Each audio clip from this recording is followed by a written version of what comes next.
The banquet hall glittered like a second sun.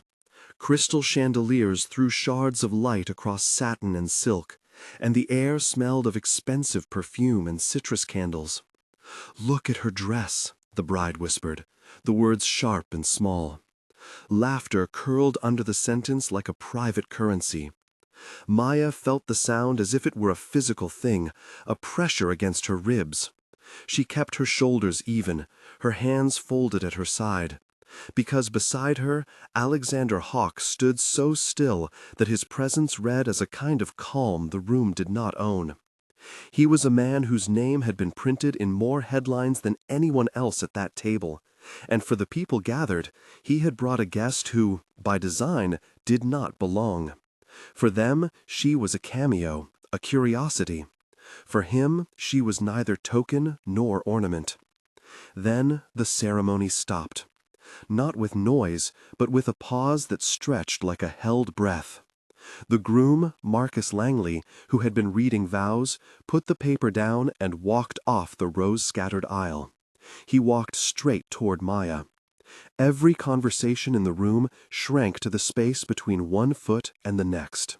2 sentences changed everything. 2 sentences that nobody in the gilded circle expected. If that first moment landed with you, like it landed with the people who watched, like it landed with us, like it landed with Maya, like it landed with Alexander, like it landed with Marcus, like it landed with the mother who clutched a pearl necklace, like it landed with the photographer who kept clicking, then, like the best stories, stay with us. Like this channel, subscribe, and tell us where you are watching from, because dignity matters and we need to remember who holds it. The cafe where Maya and Alexander had met smelled of toasted bread and old paper, a refuge of chipped mahogany tables and a radio that never quite played the same song twice. Their conversations there had been stitched of small things that, in aggregate, became the map of 2 people who made one another possible. "Why did you keep it simple tonight?" Alexander asked, watching her fingers trace the lip of a ceramic cup. "Because simple has truth," she said. He laughed softly. "You make truth look sharp." There was a rhythm to their talk that only people who had built a life in fragments learn. One word, a pause, a question that landed like a key. "You could have told me any time," she said, on a morning when the world was raw with news. "I wanted to tell you when the fear had a shape," he said, and she understood that as proof of intimacies that did not need performances. "Did you ever imagine this?" he asked later, nodding at the skyline beyond the cafe window, where cranes embroidered new stories into the city. "No," Maya said, "but I did imagine a place where someone looked at me like you look at me." Their banter unfolded across 8 exchanges that afternoon, each line a small reveal. His childhood nickname, her refusal to take money that changed her moral calculus, a joke about a burnt croissant, a confession about the loneliness of boardrooms, and then a quiet pact to carry the other when the world asked them to be smaller. The cafe was their sanctuary, a word he used once and let hang between them like a promise. Maya's backstory fit into 3 small weathered chapters she seldom read aloud, but which explained why weddings felt like sharp instruments. She had grown up in a neighborhood of folding awnings and classrooms that closed early, where her mother worked nights and her father kept a small repair shop. There had been the smell of motor oil and lemon soap, the small acts of dignity in the repair of things, a childhood taught in the grammar of hands. At 19, she left for university on a scholarship, carrying with her a battered copy of Laws and Social Histories. She learned how to read systems so she could find their seams. Somewhere between internships and late nights, she had fallen into organizing community clinics and watching how money seemed to dance around people but seldom landed. Then came the loss, a building fire that took a neighbor, a moment when she realized that hunger and neglect had more names than one. That loss hardened her sense of where justice needed to go and set her on a path. Legal clinics, filings, testifying in quiet rooms. In the present, she was an unassuming director of a nonprofit that stitched community health to legal advocacy, a woman who voiced evidence in small conferences, and carried the quiet authority of someone who had earned every inch of influence. Those paragraphs, each a small confession, totaled the length of a private witness statement.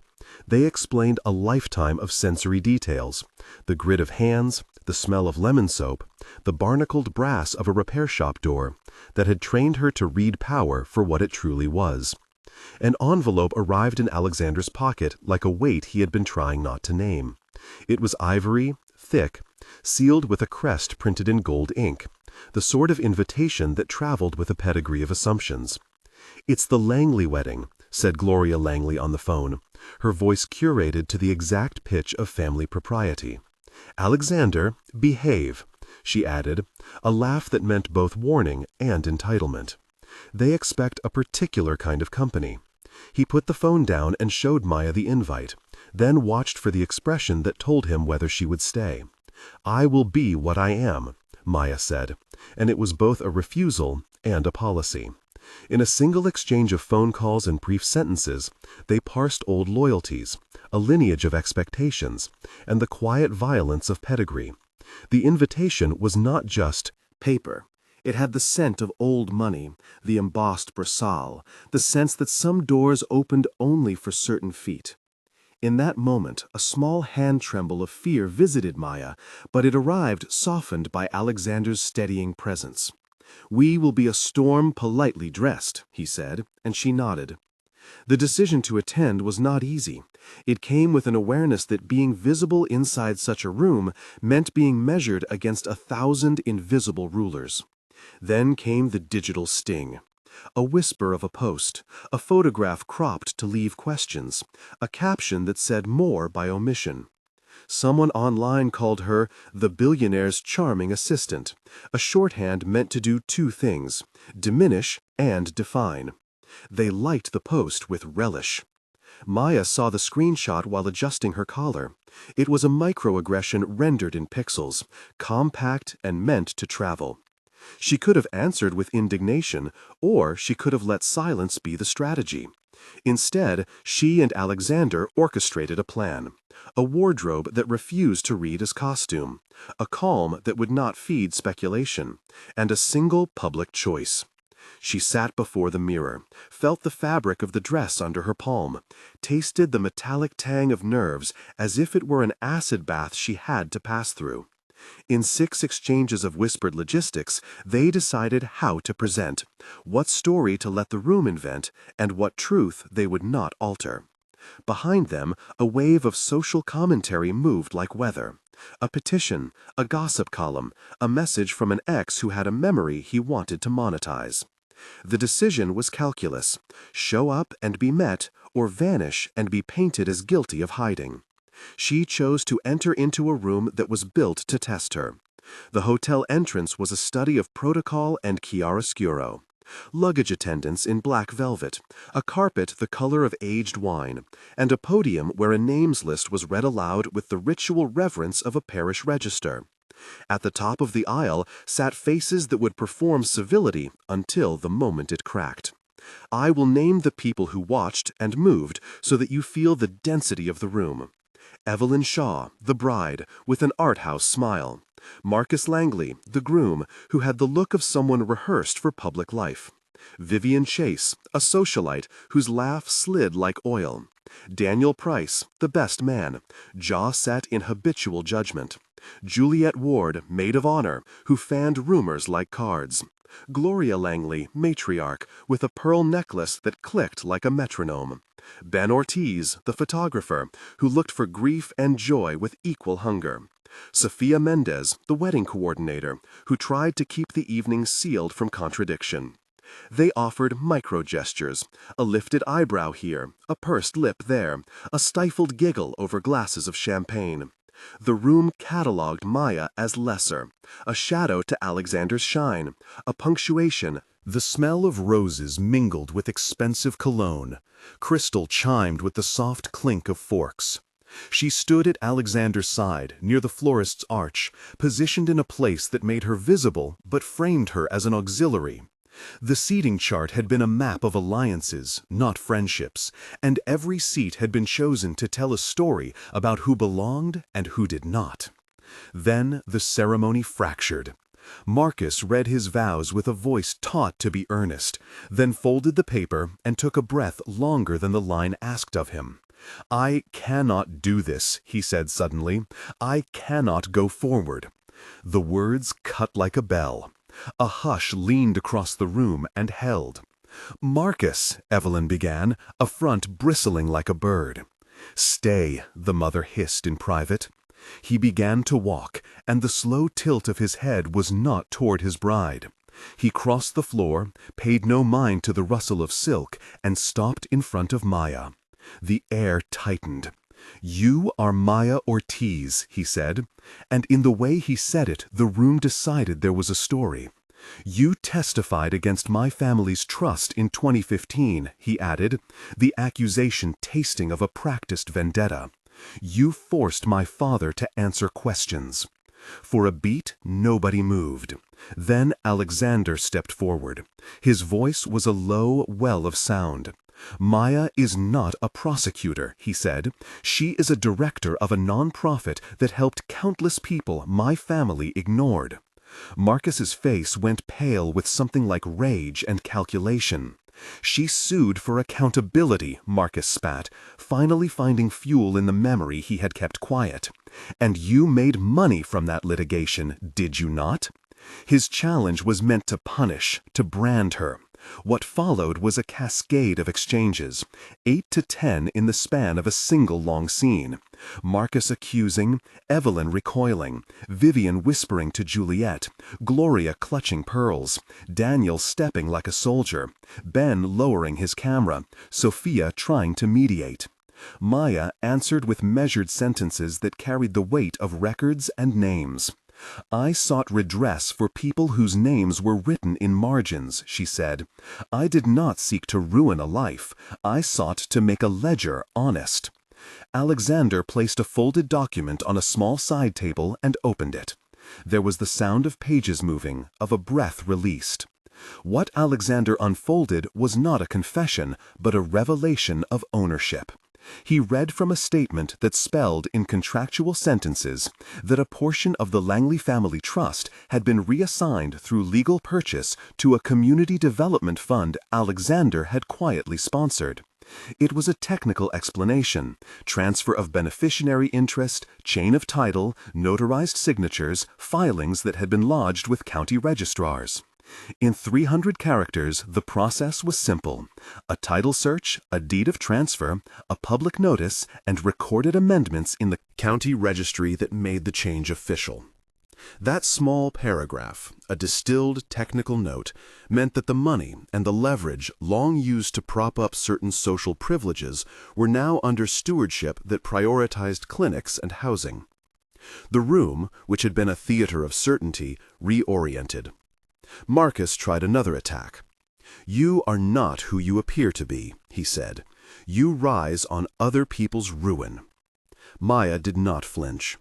"We rose because someone had the courage to name the harm," she said. Their dialogue unfurled and tightened into clear, cinematic cuts. Marcus demanding proof, Alexander supplying documents, Evelyn calling for decorum, Vivian threatening to leave, Daniel leaning across to whisper legal threats. At least 10 frank exchanges happened in tight public bursts. The consequence was social and immediate. Where mockery had once gathered like smoke, silence settled like a new score. Tension surged into 3 measured moments. First, an internal conflict. Marcus's chest tightened, and he remembered a phone call from years back. The smell of paper and whiskey, his father apologizing and insisting that expedience mattered more than truth. The memory activated like a wound. Marcus's breath shortened. He saw for the first time the ledger of favors that had meant decisions were made for profit and not people. Second, memory. Maya recalled the night of the fire, the name of a woman who had died in the rubble, the legal filings that followed, the volunteers who took shifts at the clinic because no one had answered. These recollections were not passive. They had been the kindling for actions that led to this moment. Third, decision. Marcus, whose wedding had been an architecture of image, chose to step back from the altar and demand transparency. He asked for a pause and for public disclosure, and his demand was both a surrender and an act. Each of these moments stretched across 2 short paragraphs and came in total to just under 600 characters apiece, making the audience feel the slow, intimate mechanics of choice. The reactions of the crowd were named and precise. Evelyn's hands shook. She whispered, "This is a spectacle," to Juliet, who replied, "Not for us." Gloria stood up as if to leave, then sat again, because the room required virtue over movement. Vivian picked up her glass and let champagne slosh against the rim, a fragile shield. Daniel moved to Marcus's shoulder and murmured legal threats like a rehearsal. Ben lowered his lens, not wanting to intrude on the human evidence he had been hired to document. Sophia whispered apologies to the catering staff and tried to pull the program from circulation. People who had thought themselves immune were suddenly actors in a play whose script they had not written. The floral scent turned damp with the humidity of breath. Silk rustled like small storms. Crystal chimed a hollow note. In the middle of it all, Maya felt the heat of shame and the cool of clarity at once. After the public's interruption, the aftershock came in waves. Evelyn demanded answers and wanted the moment to be framed as a betrayal. Marcus, now flushing with the strain of having broken ritual, requested privately that records be read and that the trustees be present. Alexander, who had taken on the role of both protector and instigator, spoke plainly into the room, naming choices and the moral logic behind them. "We are not here to humiliate," he said. "We are here to correct." The Langley Trust agreed to open its books to a third-party audit. A statement would be issued that night acknowledging the reassignment of funds and promising community inclusion. For some, this was insufficient. For others, it was revolution.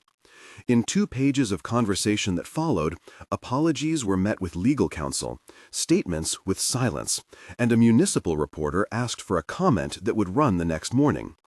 The evening fractured into smaller conversations across corners of the hall, and each corner replayed the same sequence of events with a bias that made the story elastic. There was a procedural moment that required explanation, because institutions move on paper before they move in life. The audit Alexander asked for would follow a standard path: a review of the trust instrument, verification of beneficiary transfers, a ledger reconciliation, and public disclosure filings with the state charity regulator. An auditor would check bank statements, cross-reference donor ledgers, and publish a summary. That process, explained plainly, took weeks, but its first step, the public notice of reassignment, was immediate and real. The family agreed to appoint a neutral auditor and sign a limited consent to disclose certain records. The language was careful and the effect seismic. They retreated afterward to a place that felt like the only honest geography they had left, the cafe where their story had started.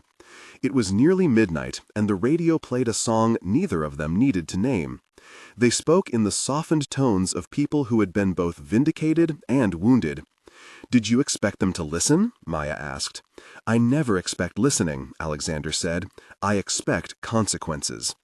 The couple held a conversation of 12 exchanges that patched small openings in their minds. Speculation about press cycles, worries about safety, relief that the clinics would receive attention, prayers for the people who had been quiet for so long. The community that had given her roots texted in support.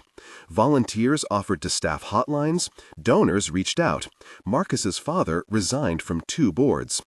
The immediate damage to reputations was real, but the structural gains, funding rerouted, the trust reformed, felt like a repair.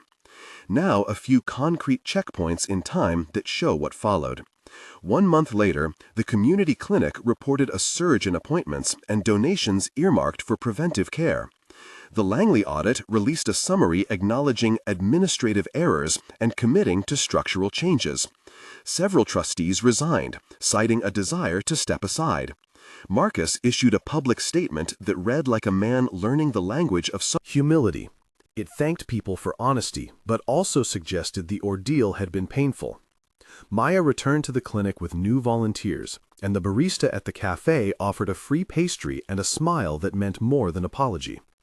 Local coverage painted the couple as the odd match who broke a pattern. Social feeds bustled with opinion. The pressure on the Langley social machine grew, but so did a new conversation about accountability. Alexander and Maya registered a new foundation account to receive directed funds.